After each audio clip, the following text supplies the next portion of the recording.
What's up, everybody? Welcome to week 16 of Ask Our Vet, live from the Earth Animal Studios. Beautiful day outside. I'm kind of pulling double duty today, right?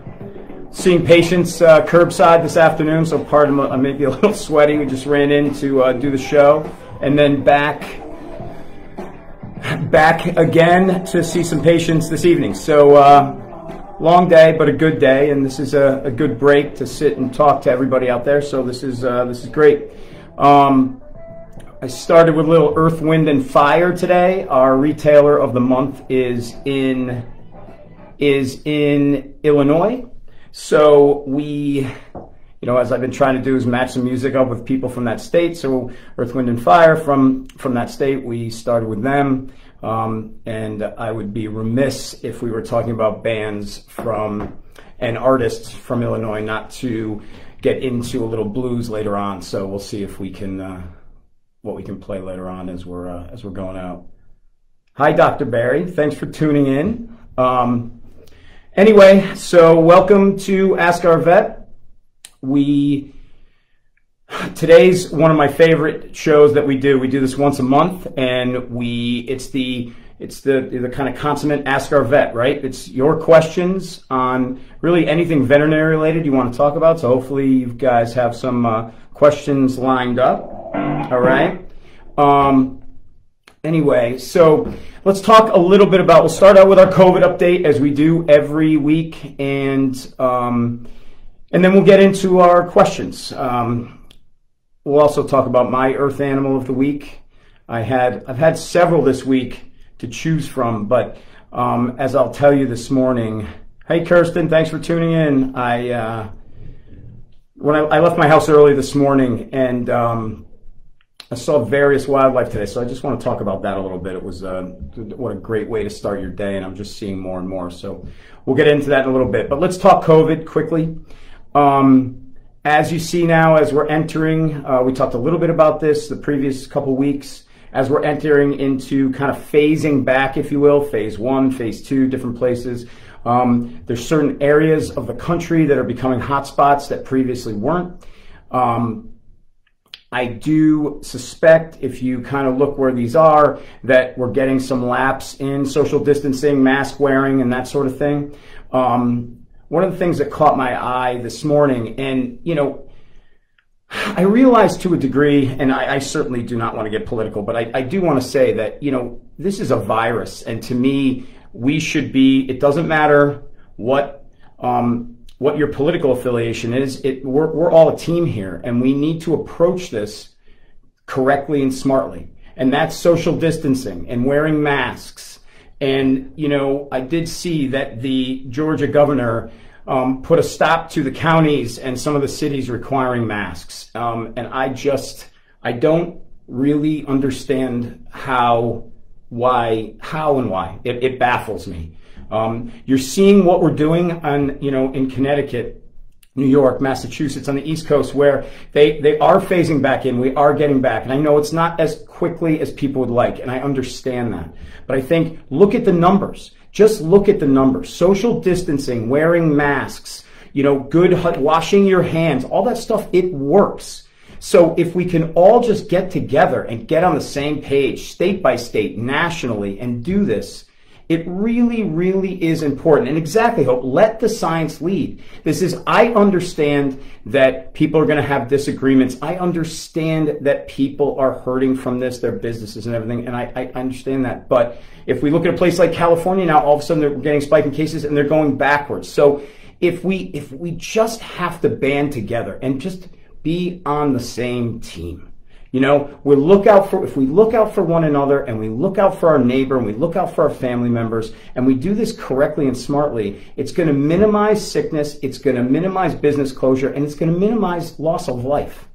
So I just didn't understand that move at all. I was really taken aback by it when I read it. I don't know.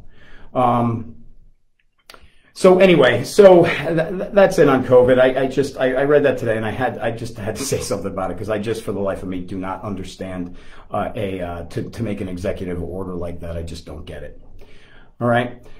So back to the Earth Animal of the Week. I've seen so many different, just wonderful pets. We've had a very busy week at the practice. I've seen some wonderful pets just across the board. We just had a really good week.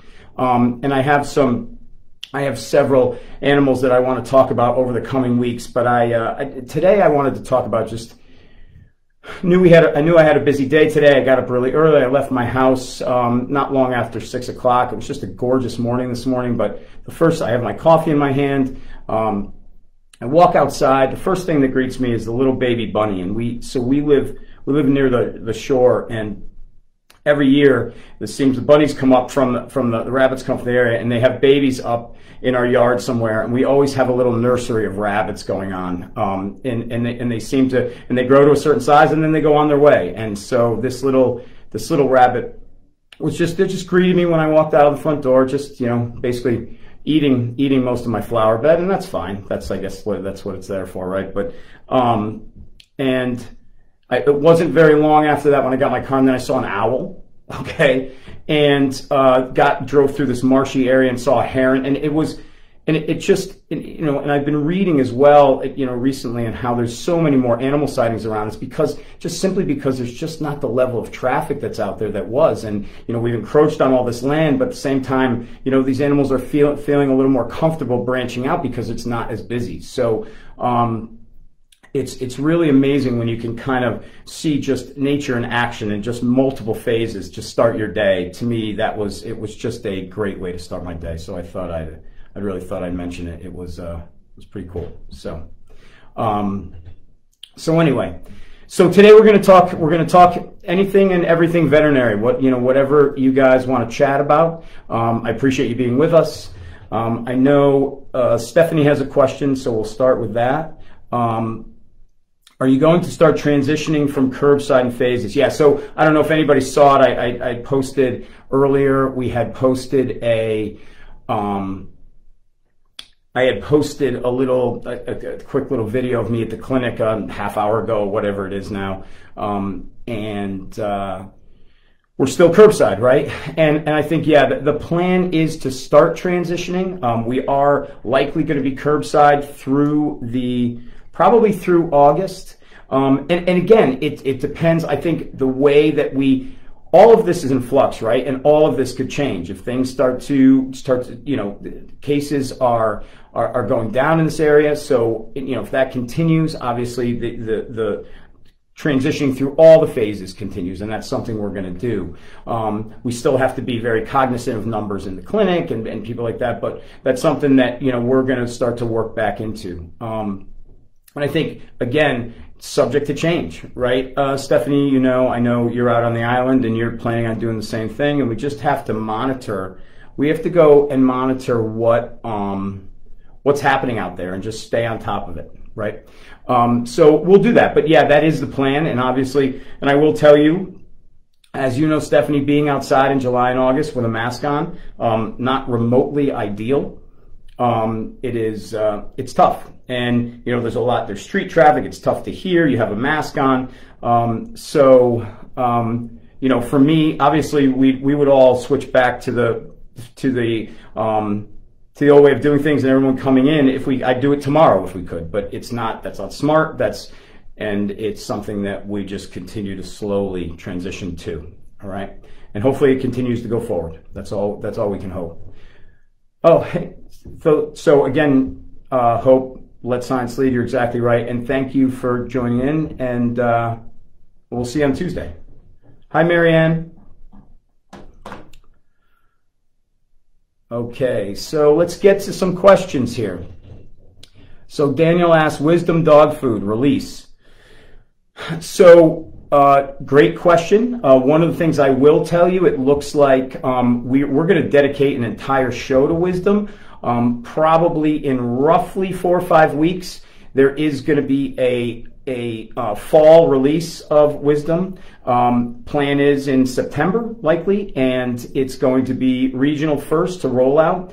I'll share all about this food. This is really something that Dr. Bob has been working on for 5 years, as a lot of you know, and we're finally at the doorstep of this the release of it. I'm actually doing some feeding with my own dog with this food right now, and I find it to be amazing. And we'll get into it solely. We're going to dedicate one show so I could talk to you about it. It's really revolutionary. It's going to be, I think it's just, it's great. All right, Destiny, let's see. Destiny, yes, were you a tech before you decided to become a veterinarian? So, you know, Destiny, I did what a lot of veterinarians do, and I worked in animal hospitals from the time I was in high school, okay? And so I was not a certified tech. I went to high school as a biology major, went to Hobart College. I was a biology major at Hobart, and all through my summer breaks, still continued to work at the veterinary hospital that I worked at when I was in high school. And just continued to be able to do more, you know, and was able to take on more as a tech assistant back in college, I would say, right? And then continued on breaks when I was in veterinary school in the beginning couple years, continued to, continued to work on my breaks in the veterinary hospital, and then really when I was in the early stages of veterinary school in a tech capacity at that point. And then, you know, continued. So I was really doing it. I was working and did some stuff both small and large, mostly small.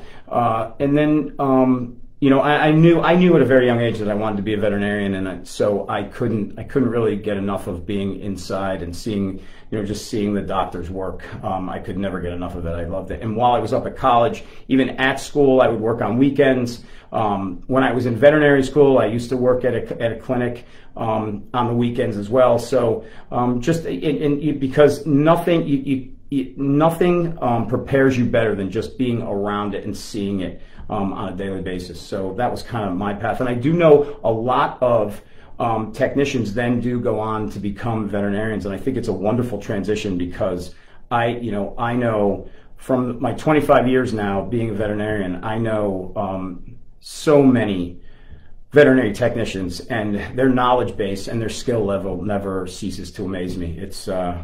They're really very dedicated and just smart and just a great bunch. Yeah, Steph, I know, and that's one of the other things that we've been stressing all along. Stephanie says, you know, Stephanie again is a veterinarian out in the island. She's talking about the squishy-faced dogs with the brachycephalics.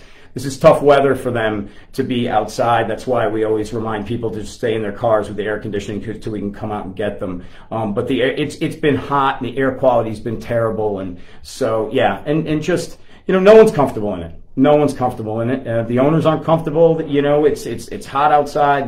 They're all, you know, there's a lot of traffic at all times in the parking lot. So definitely not ideal. But we'll work our way back. We'll get there. We'll get there. All right, Kirsten, PJ, my cat has toes halfway up his front legs and they are cracking and peeling. What should I do? I try to pick off the dead stuff, but I don't want to hurt him. You probably, Kirsten, you're going to have to give me maybe describe that a little bit better. I'm not sure exactly what you're asking. Is it skin? Is it dried skin? Or just try to maybe change that just a little bit so I'm not quite sure what you're asking. All right, Randy, my Bernese has double dew claws on his rear legs. Do you suggest removing them or leaving them? He doesn't go into the woods at all. So good question, Randy, right? And it depends on a few things. Dew claws, everybody, thumbs, right? And some animals are born without any. They really, you know, again, they don't weight bear on them. They don't serve them really any purpose. Some animals are born with dew claws only on the fronts. Some animals can be born with dew claws on all fours. For me, as a clinician, it boils down to a few things. One is, you know, if they're attached or not attached. Sometimes they actually are fully attached and they have all the different phalanges in them, okay, all the little bones in them. Other times they're literally hanging by skin. And I think those are the more dangerous because they aren't the ones that are kind of floppy, if you will, all right, and movable on the back legs. The danger that Randy's referring to about going in the woods is an animal that has those, if they're flopping, they can tend to catch them when they're running through things, and they can rip and they can tear, okay? And so there's a few things that go into that, Randy. One is, are they attached, okay? And if they're attached and uptight against their leg, it's not something that I always recommend removal. If they are soft and they kind of, and you know, they don't have bones in them, it's just skin holding them on, oftentimes I will.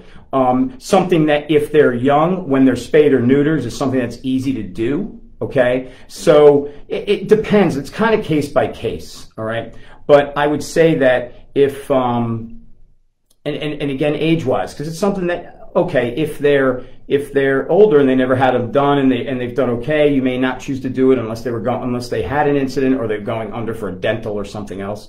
But again, if they're young dogs and they're still going to be spayed or neutered and they are, you know, they're really just skin those toes, oftentimes we will remove them just so they don't get into a situation and tear them down the road.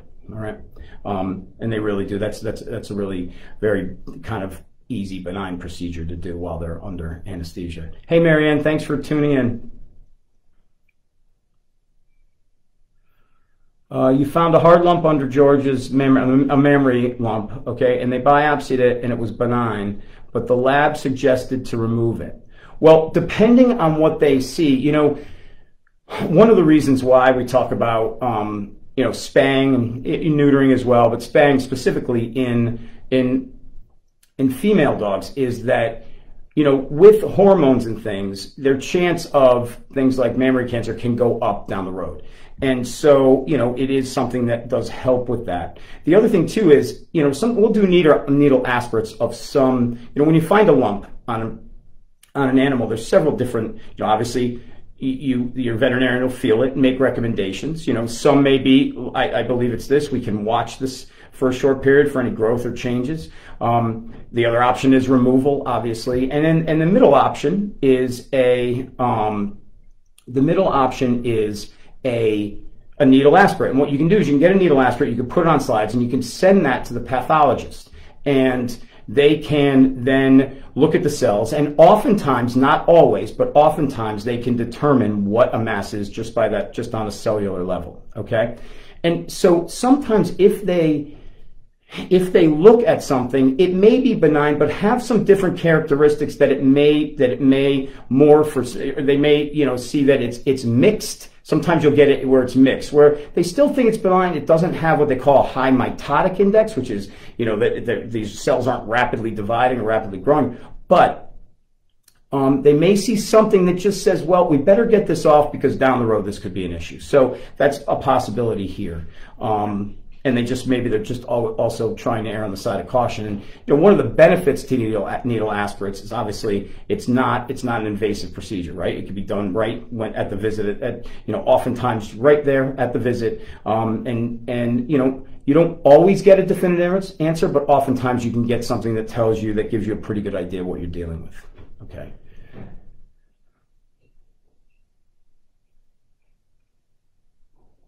Okay, Kirsten, let's see. Kirsten, okay, well, I'll come back to your question. All right, I got it now. So, Kirsten, can you discuss the various signs and symptoms of heat stroke, right? So, you know, heat stroke, hyperthermia in dogs, we did a little about this a few weeks ago. You're welcome, Randy. I hope that helped. So anyway, heat stroke this time of year, you have to be very careful. Certainly also in the midday. Today, you know, while it was hot, it was not very humid today here, but still, you know, bright sun, heat. And what I've been noticing is as the day goes on, you know, this time of year, it gets, you know, it can get more and more. That's why we're building up the thunderstorms. You get more and more kind of humid and hot. And it is tough it can be very tough on people, and it can be tough on animals, right? And especially, again, getting back to what Stephanie was referring to, the squishy face dogs, okay, the brachycephalic breeds, all right? And you know, we talk about them all the time. You know, I've had them myself, you know, the bulldogs, the French bulldogs, the Boston Terriers, the pugs, you know, basically flat-nosed dogs, right? Typically those dogs can't cool themselves, can't pant off as well as other animals. Dogs don't sweat, right? So they have to pant off so dogs can get hot, especially those dogs, very quickly. And the signs, you know, obviously it can start as panting.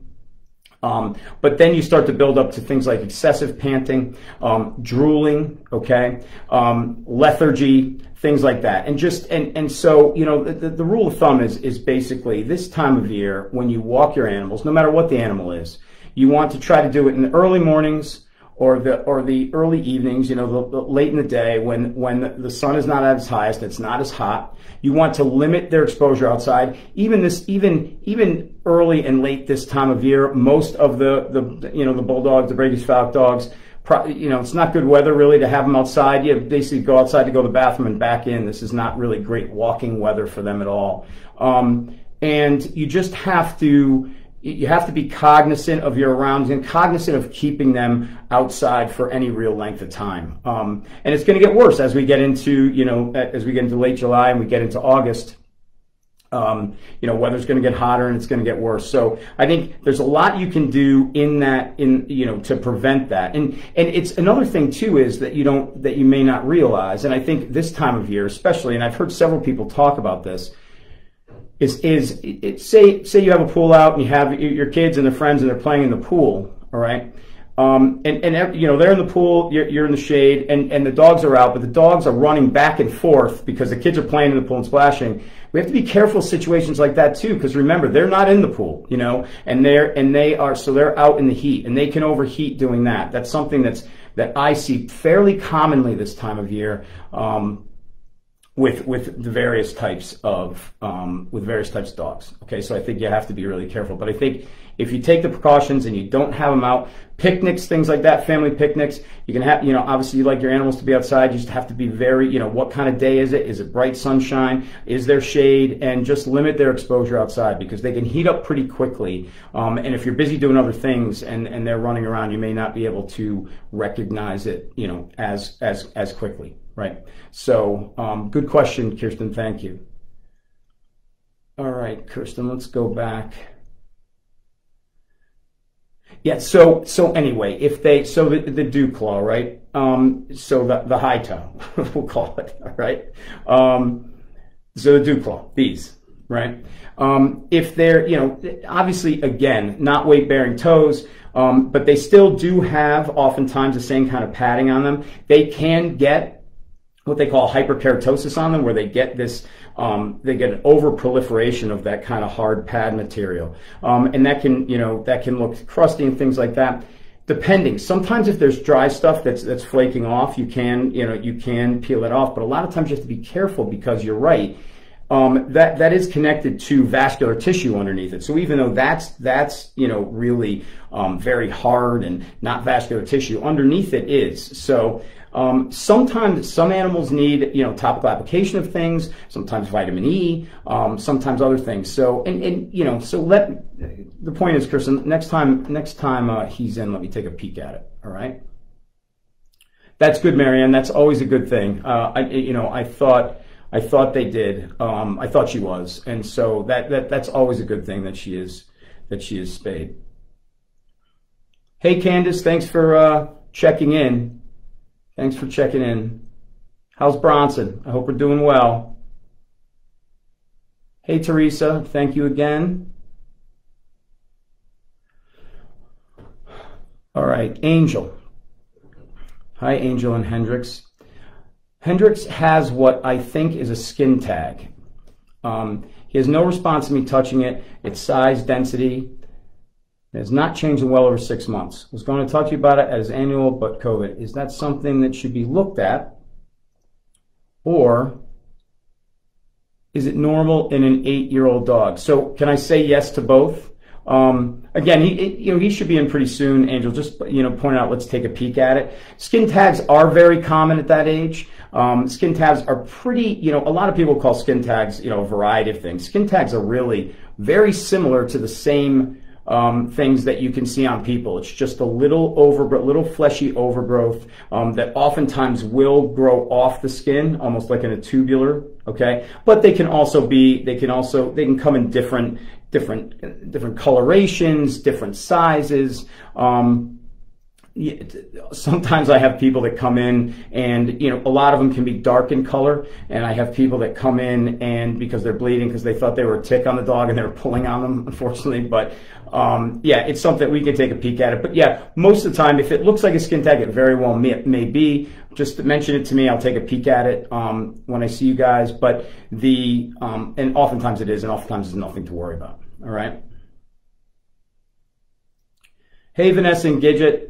I hope Gidget is listening too, and I hope she's feeling good. I hope she's doing well. Does she have her little lion cone on while she's listening, Vanessa? Hopefully. And I hope she's doing well. Yeah, I got to spend a little time with her. It was great. It was great. All right, Marianne. All right. Also, can a vet do it, or does she need a surgeon? The vet said he does not. So this is about Georgia. This is going back to Marianne's dog that has a mass that they did a needle aspirate of. Marianne, most veterinarians, you know, a lot of them do surgery or have someone in the practice, if they specifically don't, that does the surgeries. So usually a mammary mass is something that most veterinarians can and will do. There's obviously some cases where you will refer to board certified surgeons. But most of the time, that you know, they can do it at your veterinary hospital. Yeah, you know, one thing I will say, Marianne, it's been frustrating for both the veterinarians and for people, is that because we were, when COVID first hit, and because we had to reduce our schedules and our surgeries at that point, and reduce electives, what has happened now is we've had a significant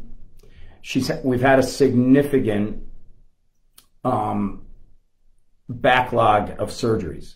And it's happening at our practice. It's happening pretty much at all my friends and colleagues. It's happening across the, you know, across the board. And it's just you know, and it's happening in human medicine, obviously too, with electives and not so electives. You know, we've had family members that have required surgery and some procedures that were really delayed and put off, unfortunately, and that's just a byproduct of what we had to deal with in the first couple months of this. So, as I said, everyone's working. I mean, they're working so hard to get back to some normalcy and get back to, I also know just appointment-wise that we've been so busy, and I'm just hearing that again across the board. A lot of people, one of the silver linings to this terrible epidemic that we have, one of the silver linings is the adoptions that happened during this. So, you know, clearing out shelters and adoption agencies and everything, and just people adopting animals, and it's wonderful.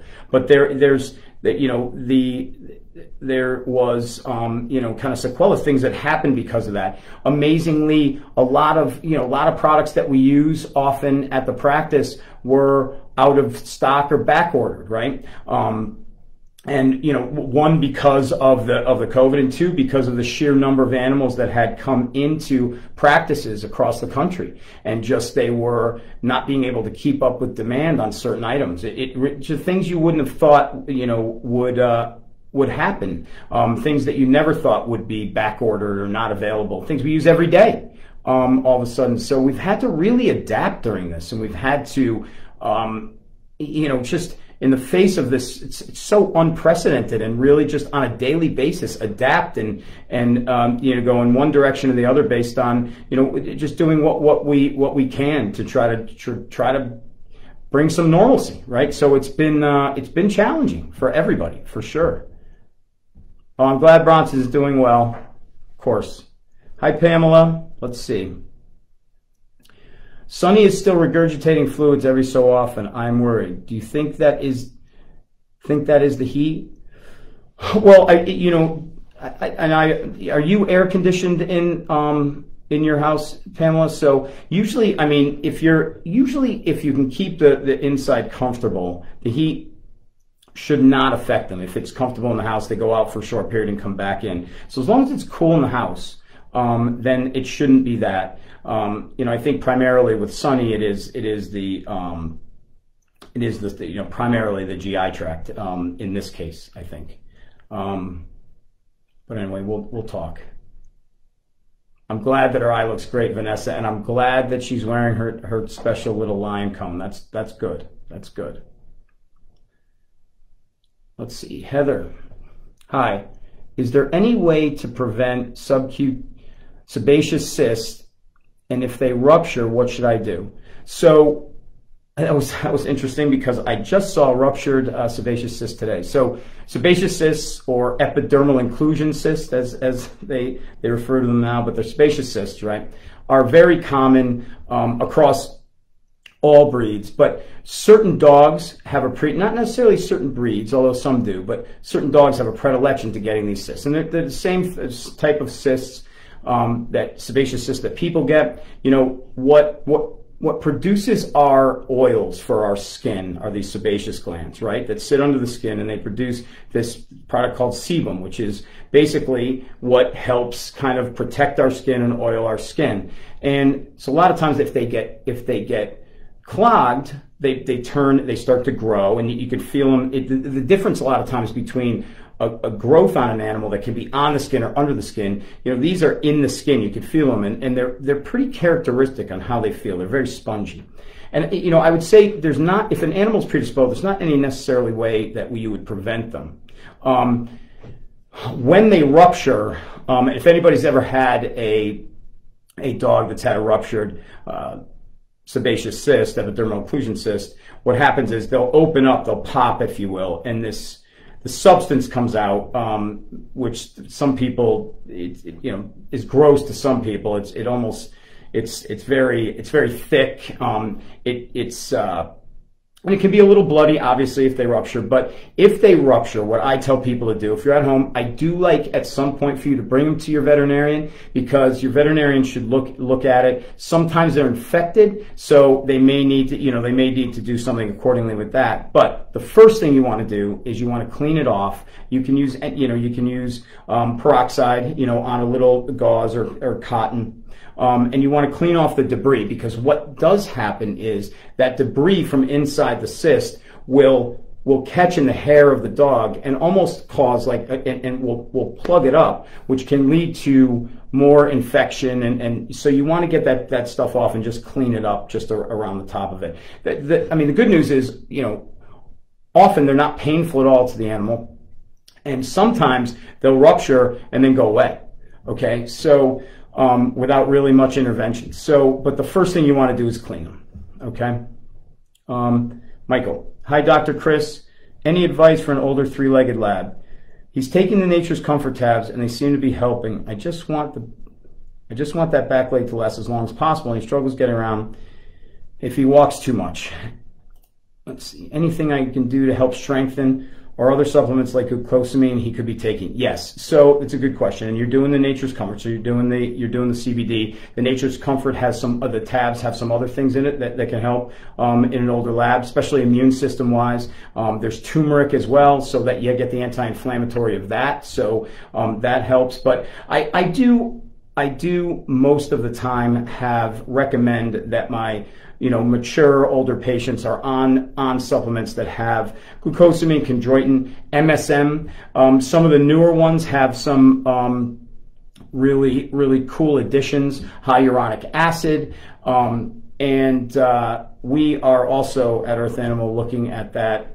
That's something for joints, a dedicated joint supplement, likely later on this fall or beginning of the year, that I think is going to be great with a lot of those things we just talked about. But I do recommend, I think that the whole purpose to me, my goal in my older dogs, especially the large breed dogs, and especially a three-legged dog, right? Because, all when you have arthritis, really, what you talk about is, joint function is a function of the weight that's on them, right? And when you have 3 legs, you don't have that 4th leg to kind of, move, distribute the weight, right? So that leg bears a lot more of the weight. And you're right, you want to keep them moving, and you want to keep them warmed up. And so part of that too is, I think you want to keep them moving daily, but you don't want to, especially if they're older and they're having some trouble. It's not about vigorous hard exercise. It's just a certain amount, and you can judge with each dog what that is. So mild to moderate exercise daily to keep them moving. So I think you have that, you keep them moving. I think, yes, a joint supplement is a really good idea, and we can talk about that offline as well, Michael. And certainly the Nature's Comfort. And there are a host of other meds that at some point, if they need other things added in, you can do. But I think, again, it's one of the things that if you can do it naturally and it's working, and you can add in some other natural things, and you can stay on that for, why wouldn't you, right? So that's a really good question.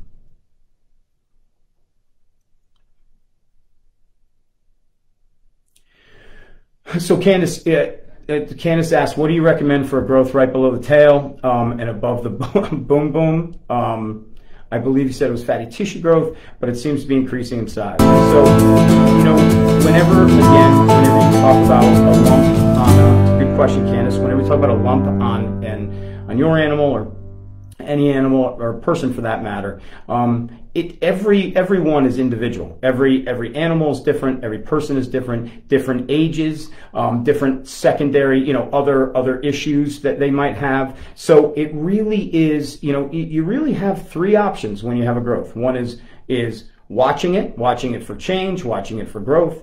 The second option is doing the needle aspirates like we talked about before, getting a picture of it and then deciding whether you want to remove it or don't want to remove it. And the other thing is removal, right? And removal being obviously the most invasive, generally requires anesthesia, things like that. And if it's indicated, it's absolutely something to do. But you always have to take the entire picture into, where it is, what the size is, what it is potentially, how old the animal is, secondary. So there's a lot that goes into that, but that's a good question.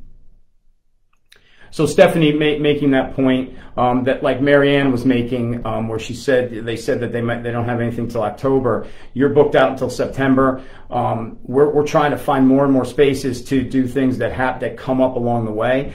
We are booked out until September as well. So it's challenging. It's challenging, and again, it's just a function of this damn virus. Anyway. You're welcome, Marianne. Thank you. Yeah, Pamela, it's cold. I know it's cold in your house, so I don't think the heat would be doing that indirectly. I think it's probably, again, primarily his stomach.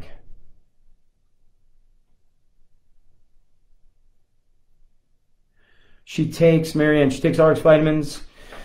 Hey, can you recommend a more natural, or is this sufficient? Well, what we can do, Marianne, because I know I'm going to be talking to you, we can talk about that, and I'll look at ingredient list. There may be some other things we can talk about, okay? You're welcome, Heather. Thank you as well. All right, guys. Any other questions? Everybody, if anybody can think of one, we're gonna talk now about our spotlight. If anybody has another question, we can come back to it, okay? So as I said before, our spotlight is in Illinois. Okay, it's in Frankfort, Illinois. It is Allsip Home and Nursery. Okay, and they were founded in 1969 as a premier garden center in Frankfort, Illinois.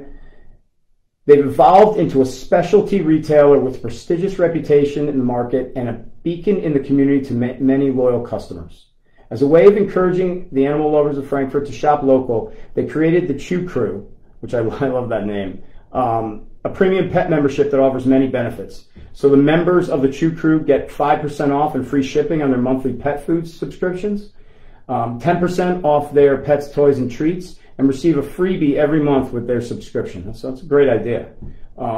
Members also enjoy service discounts like twice a year free walk-in pet nail trim service and a twice a year complimentary diamond upgrade at their neighbor Groomingdale's Pet Salon.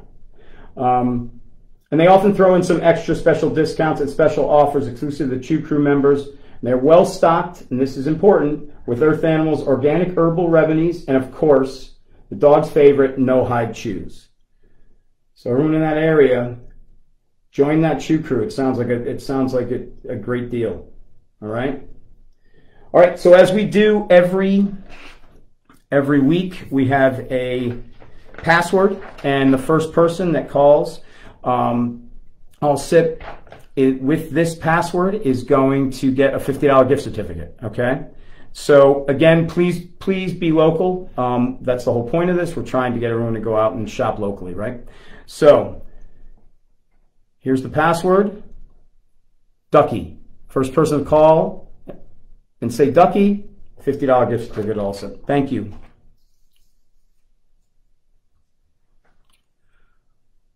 Oh yeah, Dr. Marcus. You saw Dr. Marcus? Dr. Marcus, I went to school with him. He's a really good guy and a good veterinarian. All right, Pamela, let's see. So Pamela, we were talking about Pamela's dog with, gastric reflux, right? And she says that she thinks he gets upset for one reason or another, and then up comes a fluid. I've increased Pepsid, but I think he might need something to help him relax and calm down. He is frustrated, not able to move around like he once could. Yeah, and I know no one probably humanizes pets more than me, right? So I just giggled at my next question. Thank you, Emily. I'll get to that in a minute. Let me finish my thought, okay? So obviously when we're stressed, we can have heartburn and things like that because, the stress from different releases of different things can cause your stomach acid to increase, which can bother your stomach, which can cause reflux.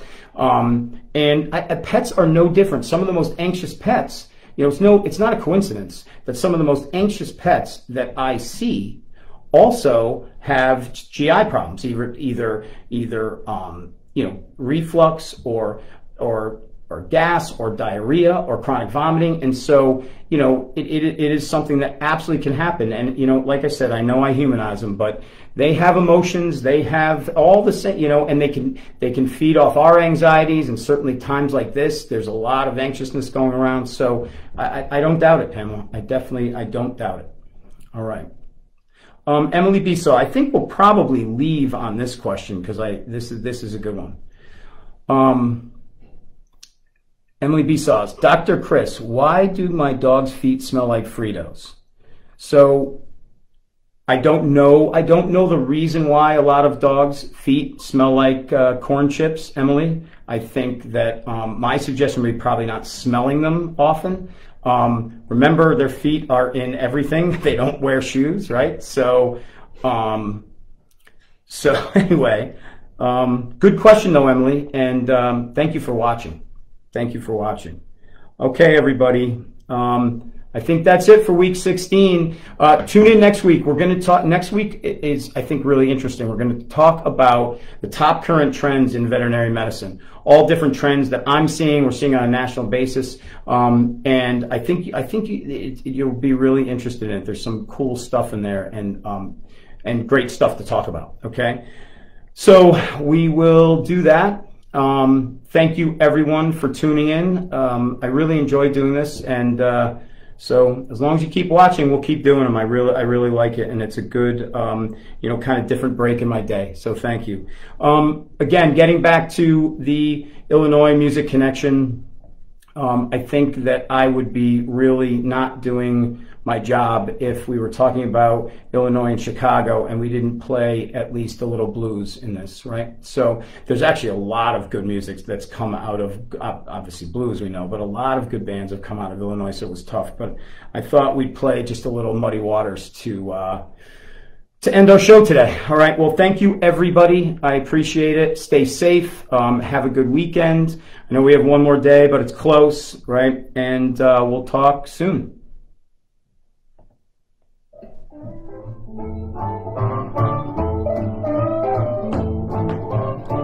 I don't care how long you're gone. I don't care how long you stay. Vanessa, Gidget does have Frito feet. You're absolutely right. I noticed that yesterday. Go bring her home someday. You're welcome, Marion. Have a great weekend. Everybody, stay safe. Wear your mask. Social distance. Let's do this together. All right? All right. Bye.